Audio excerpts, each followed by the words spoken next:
तो कुछ ही टाइम पहले मैं एक वीडियो लेके आया था जिसमें कि मैंने कोडी रोड्स के फेवर में बात की थी कि कौन से ऐसे रीजंस हैं जिस वजह से कोडी रोड्स स्टिल अपनी टाइटल रिटेन कर सकते हैं at the grandest stage of the all WrestleMania 41। काफी सारे पॉइंट्स मैंने उसमें इंक्लूड किए थे, लेकिन सब कुछ मिला के भी एट लास्ट 20% वो सिनेरियो बना था जिसमें कि कोडी रोड्स रेसलमेनिया 41 में जीतेंगे अगेंस्ट जॉन सीना। बट इस वीडियो में आपको बताने वाला हूँ जॉन सीना के फेवर में वो सारी चीजें जो कि एश्योरिटी देती है इस चीज को कि सीना will definitely win at WrestleMania 41। तो फालतू टाइम बिल्कुल वेस्ट नहीं करेंगे, लेट्स स्टार्ट। पहले तो काफी सिंपल सा रीजन है कि डब्ल्यूडब्ल्यूई जॉन सीना को 17th टाइटल देगी ही देगी। करंटली जॉन सीना टाइड है रिक फ्लेयर के साथ, लेकिन जैसे कि उन्होंने अपने प्रोमो में बोला था वो रिक फ्लेयर का नाम हिस्ट्री से मिटा देंगे। जो एक नाम फैंस हमेशा याद रखेंगे that will be John Cena, जिससे कि मैं तो डेफिनेटली एग्री करता हूं क्योंकि यार रिक फ्लेयर अब ओल्ड न्यूज हो चुके हैं। ठीक है, सोचो अभी के टाइम पे डब्ल्यूडब्ल्यूई हिस्ट्री में सबसे ज्यादा बार चैंपियन कौन बना है? Ric Flair. उनका जमाना कब का चला गया यार, 2008 की रेसलमेनिया में रिटायर हो चुके हैं वो। और ठीक है, माना कि रिक फ्लेयर ने भी 16 टाइटल जीती हुई है, लेकिन उन्होंने सिर्फ एक कंपनी में तो नहीं जीती थी ना, उनकी तो सारी कंबाइंड है, मर्ज्ड है, एनडब्ल्यूए, डब्ल्यूसीडब्ल्यू, डब्ल्यूडब्ल्यू सब मिला के। लेकिन जॉन सीना ने तो सिर्फ एक ही कंपनी डब्ल्यूडब्ल्यू में ही होते हुए ये 16 की 16 टाइटल जीती हैं, जो कि मेरे पीओवी से तो एक ज्यादा बड़ी बात है। तो असल में तो उनको मोस्ट टाइम चैंपियन बोलना चाहिए कायदे से। एंड अब जब उनका लास्ट ईयर है डब्ल्यूडब्ल्यू में, उनके पास लास्ट शॉट है एट द वर्ल्ड टाइटल, तो डब्ल्यूडब्ल्यू क्यों नहीं जितवाएगी? डेफिनेटली जितवाएंगे। And John Cena will become the 17 time champion, the most time champions in WW history. अब नेक्स्ट चीज की तरफ मैं चलता हूं। गेट जॉन सीना ऑब्वियसली अगर वो चैंपियन बनते हैं तो डब्ल्यूडब्ल्यू विल सेल बिग। देखो डब्ल्यूडब्ल्यू पूरा बिजनेस है, आप सबको पता ही है। मर्चेंडाइज से लेके टीवी डील से लेके स्पॉन्सरशिप्स तक सारी चीजें डिपेंड करती कि कंपनी का स्टेक क्या है, वो सब डिपेंड करता है कि कंपनी का प्रोडक्ट क्या है। और करंटली डब्ल्यूडब्ल्यू में अगर जॉन सीना चैंपियन बन जाते हैं, जिनका की नाम ही काफी बड़ा है, तो वो उन ऑडियंस को भी ड्रॉ करेंगे कंपनी की तरफ, जो कि शायद पिछले कुछ टाइम में डब्ल्यूडब्ल्यू देखना छोड़ चुके हैं। जब उनको पता लगेगा कि यार सीना भी चैंपियन है डब्ल्यूडब्ल्यू में करंट टाइम में, और वो 17 टाइम चैंपियन बन चुके हैं, अपना लास्ट ईयर दे रहे हैं डब्ल्यूडब्ल्यू में एज द चैंपियन, तो काफी सारे लोग ट्यून इन होंगे, काफी सारी ऐसी डील्स मिलेंगी डब्ल्यूडब्ल्यू को जो कि शायद वैसे ना मिलती। और सीना का लास्ट ईयर फेयरवेल 2 की मर्चेस तो कितनी बिक रही हैं, उसका अंदाजा तो आपको है ही। तो जॉन सीना का चैंपियन बनना बिजनेस पर्सपेक्टिव से भी काफी बड़ी चीज है। और इसमें आप ऐड कर दो उनका heel turn. For the first time ever जब वो चैंपियन होंगे तो वो हील कैरेक्टर में सारे मैचेस रेसल करेंगे, हील टैक्टिक्स यूज करके मैचेस जीतेंगे, वैसे वैसे प्रोमोस कट करेंगे जैसा कि हमने पिछले 20 सालों में उन्हें कभी करते हुए नहीं देखा। तो चाहे अभी देखने वाली ऑडियंस हो चाहे पुरानी हो, सबके सब आएंगे ये चीज देखने के लिए। और अब जब मैंने हील कैरेक्टर की बात कर ही ली है यार, तो सबसे बड़ा पॉइंट तो यही है जो मैं आपको पता नहीं 2312 बार बता चुका हूँ कि भाई जॉन सीना के हील टर्न कितनी ज्यादा बड़ी बात है। वो एक लौते ऐसे सुपरस्टार है जिन्होंने की इतना ज्यादा टाइम लिया अपना ट्रांजिशन करने में from baby face to heel, जो कि लिटरली काफी शॉकिंग था क्योंकि कौन ही सोच सकता था कि वो अपने लास्ट ईयर में हील टर्न करेंगे। इस टाइम तो सारी खुशियों वाली चीजें थी कि भाई सब अच्छा होगा, हंसी खुशी आएंगे, हंसी खुशी जाएंगे, बट बिल्कुल काया ही पलट दी उन्होंने अपने हील टर्न से, जो कि बहुत ही बढ़िया चीज हुई क्योंकि अगर ये चीज नहीं होती तो रोड टू मेनिया इंटरेस्टिंग भी नहीं बनती। बट अब ये इंटरेस्टिंग बन रही है बिकॉज हमें एक शॉक फैक्टर मिला इस रोड टू मेनिया में। तो आप खुद समझदार हो यार, सीना ने जब इतने लंबे टाइम बाद एक शॉकिंग हील टर्न किया है तो अपने हील रन का पहला ही मैच तो हारेंगे नहीं। मैं मानता हूँ शायद कुछ लोगों के मन में आ सकता है कि यार ये चीज भी तो है, क्या पता सीना अभी ना जीते रेसलमेनिया में, आगे जाके समरस्लैम में जीत जाए। तो यार मैं तो उस चीज को भी डिनाई करूंगा। मुझे नहीं लगता कि वो आगे जीतने वाले, मुझे लगता है वो अभी जीतने वाले हैं। काफी सिंपल सा रीजन है क्योंकि पहला ही मैच थोड़ी हार जाएंगे, और अगर हार जाते हैं तो बाद में जीतने को कोई मतलब ही नहीं रहता, क्योंकि अगर अपने हील रन का पहला ही मैच वो हार गए तो उनका हील कैरेक्टर शुरू होते ही खत्म हो जाएगा। ये एक ऐसा हील रन हुआ भाई जिसमें हील सुपरस्टार आते ही अपना मैच हार रहा है पहला, जब कैरेक्टर डिस्ट्रॉय होना है एट द एंड, तो फिर करवाया है क्यों हील टर्न? हाँ, लास्ट मंडे नाइट रॉ के एपिसोड से शायद आपको कुछ चीजें लगी हो कि भाई कोडी रोड्स को डब्ल्यूडब्ल्यू ने अपर हैंड दिया, जॉन सीना को नहीं। तो क्या ऐसा हो सकता है कि भाई रेसलमेनिया में भी डब्ल्यूडब्ल्यू कोडी रोड्स को पुट ओवर करे? देखो पॉसिबिलिटी तो मैंने आपको बताया 20% तो बनती कि भाई ऐसी चीजें हो सकती जो कि बिल्कुल अनएक्सपेक्टेड हो। क्या पता रॉक का मूड चेंज हो जाए, वो बोले कि भाई सीना को मैंने गलत चूज कर लिया है, इसकी सोल लेके मैं क्या करूंगा, तो वैसे भी जा रहा है डब्ल्यूडब्ल्यू छोड़ के 1 साल बाद, और वैसे भी इसने कोडी रोड से पहले मार खा ली रॉक एपिसोड पे। तो ऐसी चीजें मैंने आपको सारी बताई थी उस वीडियो में जिसमें मैं कोडी को फेवर कर रहा था, लेकिन सब मिला के भी 20% बनता है क्योंकि इतना ज्यादा अनएक्सपेक्टेड और अनयूजुअल सा यार। ज्यादा पॉसिबिलिटी तो इसी चीज की कि भाई एज अ हील सीना ही जीतेंगे, और इसमें सिर्फ सीना का बेनिफिट नहीं है, इसमें सबसे ज्यादा बेनिफिट तो कोडी रोड्स का है। आई नो कंफ्यूजन है कि भाई कोडी रोड्स को कहां से बेनिफिट हो गया, उनके पास से तो टाइटल चली जाएगी, उनका तो मोमेंटम ब्रेक हो जाएगा, क्रेडिबिलिटी लूज हो जाएगी, पता नहीं क्या क्या हो जाएगा। यार यहीं पे तो मेन चीज है वो ये कि यार कोडी रोड्स अगर टाइटल जीत जाते हैं मान लो रेसलमेनिया 41 में, तो आगे उनकी स्टोरी का क्या होगा? फिर सीना तो डिस्ट्रॉय हो गए, कायदे से उन्हें चले जाना चाहिए उसके बाद, बट वो तो दिसंबर तक रहने वाले थे ना, आगे उनके रहने को कोई मतलब ही नहीं रहेगा। टाइटल शॉट वो अपना हार गए होंगे, हील टर्न का ड्रामा खत्म हो गया होगा, तो कोडी फिर क्या करेंगे इसके बाद? वही अपनी फ्यूड्स बाकी किसी सुपरस्टार के साथ कंटिन्यू करेंगे, बिल्कुल वही सारा सिनेरियो चलने लग पड़ेगा जैसा कि हमें लास्ट ईयर देखने को को मिला और लास्ट ईयर कोडी रोड्स का टाइटल रेन कैसा रहा है वो तो हम सब ने देखा ही है, ठीक है। तो सोचो एक बार के लिए अगर WWE यूनिवर्स को सारी चीजें रेपिटेटिवली इस साल भी देखने को मिल गई कोडी रोड्स की तरफ से एज चैंपियन, तो वो तो डेफिनेटली पग जाएंगे एज अ पॉइंट कोडी से। और ये WWE का एंड गोल नहीं है, उनका एंड गोल है कोडी रोड्स को टॉप बेफेस सुपरस्टार बनाना WWE का, जो कि आगे कुछ सालों तक WWE कंपनी को कैरी करके चले। और being a good guy, being a face superstar आप जीत नहीं सकते, चाहे मूवीज हो चाहे रेसलिंग हो, बेबी फेस को हमेशा चेज करना पड़ता है और लास्ट में जाके वो जीतता है। तो अगर जॉन सीना रेसलमेनिया 41 में कोडी को हराते हैं तभी तो स्टोरी इंटरेस्टिंग बनेगी। कोडी रोड्स का रिडेम्पशन आर्क शुरू होगा जिसमें कि वो चेज करेंगे वापस उस टाइटल को जो कि उनके पास से चली गई होगी एक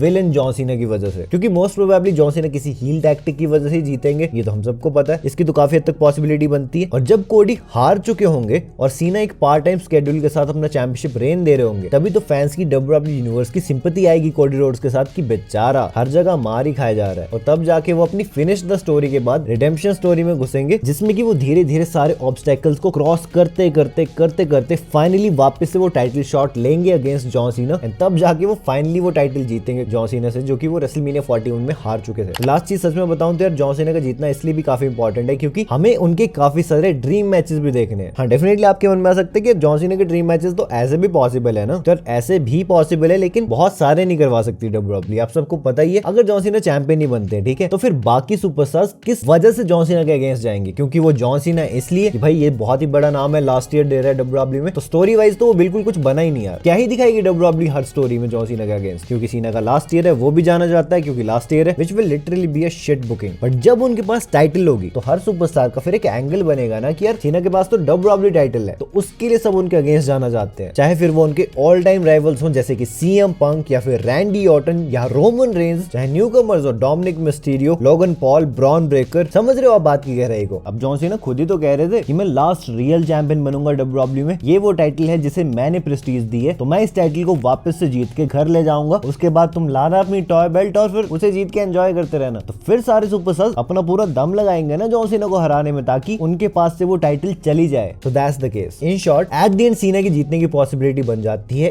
80%। अब आप अग्री करते हो डिसएग्री करते हो सब कुछ मुझे कमेंट सेक्शन में बताना, किसे जीतते हो देखना चाहते हो स्पेशली वो बताना कमेंट्स में। और अगर आपको जानना है कि जॉन सीना के 80% चांसेस बने तो कोडी रोड्स के 20% कौन से थे जिस वजह से उनका भी चांस बनता है कुछ हद तक जीतने का, वो अगर आपको जानना है तो वीडियो देता हूँ। उससे पहले अगर आप नए आ गए थे इस चैनल पे, फिर यहाँ आपको डेली लॉन्ग शॉर्ट्स हर तरह का कंटेंट देखने को मिलता है और जल्दी से जल्दी हम अपने 200 के सब्सक्राइबर्स भी हिट करने, तो बस क्लिक की दो करना सब्सक्राइब बटन पे कर दो। एंड बाकी जिस वीडियो की मैंने बात की ये रही है आपके सामने, से जल्दी क्लिक करो और देख लो। एंड मैं अब आपसे मिलता हूँ अपनी नेक्स्ट वीडियो में एक बहुत ही इंटरेस्टिंग टॉपिक के साथ। So until that time this is जय साइनिंग आउट।